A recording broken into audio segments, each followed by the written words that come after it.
Hello and welcome to Blimey TV. I'm sitting here after Carlisle just beat Newport County 3-2 at home at Brunton Park in League 2. The league leaders have been beating Cumbria, and that puts Carlisle firmly into them playoff places. Unfortunately, it's not an automatic promotion place, although we were there for a brief amount of time with Cheltenham losing, but I'm pretty sure Exeter have pushed into that spot now with their win today. But I don't think I've ever been that stressed out towards the end of a match. Jamie Devitt coming back to haunt us again with a late goal, and then another Newport goal right at the very end. That genuinely, the stream was a little bit delayed, and I hated every second of it. I was just waiting on Twitter for it to be announced as full time, to be honest with you. But yeah, we did get there in the end. A brace from John Mellish and a Lewis Alessandro penalty. It sealed us the win today. 2 second half goals, and that's where I think we've improved today. Most matches, we are great for the first half, and then trail off in the second. But what usually happens is we miss all our chances in the first half, and then we live to regret it in the second half. But today, not only did we keep up our consistency in the second half, but I felt like at times we even excelled what we did in the first half. Some really big missed chances. Gavin Riley, obviously hitting the bar at one point, hitting the post even, but my God, that match was stressful. I fought at half time, 1-0 up from a penalty. After so many chances, I remember thinking, it's going to be the same story. Well, maybe it'll finish 1-1 or something like that. But no, I think the difference today was Josh Coyote.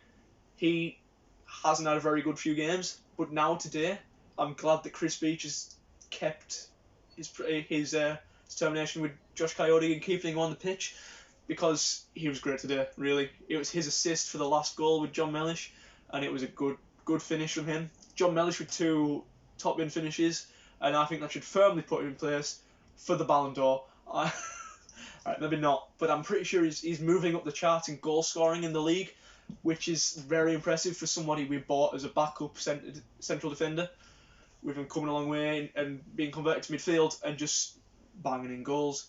He's got more goals this season than Harry McCurdy got last season, and he was an attacker. You know, he's got more goals than all our strikers combined. He really is the GOAT. But look, Lewis Alessandro's penalty was great. The keeper went the right way, and it still couldn't have been saved. It was just that there was just that much power in it. And I think Josh Coyote, as I've said, was really good. That Oviedo that came on as a sub, he probably should have scored right towards the end, but he didn't, and well, he's not really been brought in to be first choice. But despite that, I thought he showed some good flashes of brilliance. Amari Patrick, when he came on, my God, he was great. He played really well. It was his assist for John Mellish's goal, and although John Mellish finished really well, and I think he deserves some credit, I think most of the credit for that John Mellish goal, the first John Mellish goal, deserves to be given to Amari Patrick for his, first of all, run from the other side of the pitch, and then his lovely pass to John Mellish, who just puts it in the top left-hand corner. The keeper gets close, but there's no way he's keeping that out, as I've said, with the Lewis Alessandro penalty. My God, at the very end, our defence switched off. I think for their second goal, McDonald should be putting his laces through that.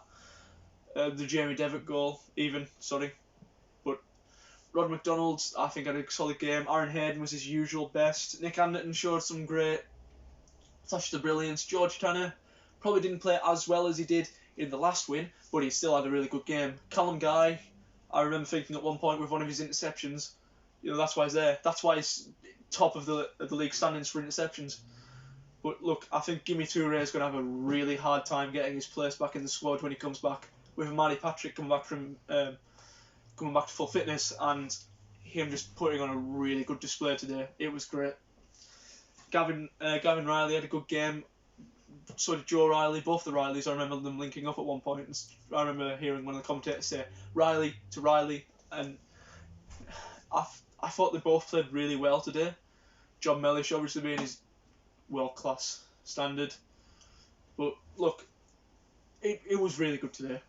Farman pulled off some important saves. That one right at the very end, probably the most important to stop Newport equalising. But look, they're the league leaders, and they're still the league leaders despite us beating them today. But Carl are pushing up the league, and that's where we want them to be. I was disappointed against Exeter because it took us out of the playoff places, but today it showed that we are there to be respected, and that win today really puts us in firm promotion chasing places where we belong. After a performance like that, I'm starting to believe we can beat anybody. But yeah, on to the next match as always, and yeah, in a bit.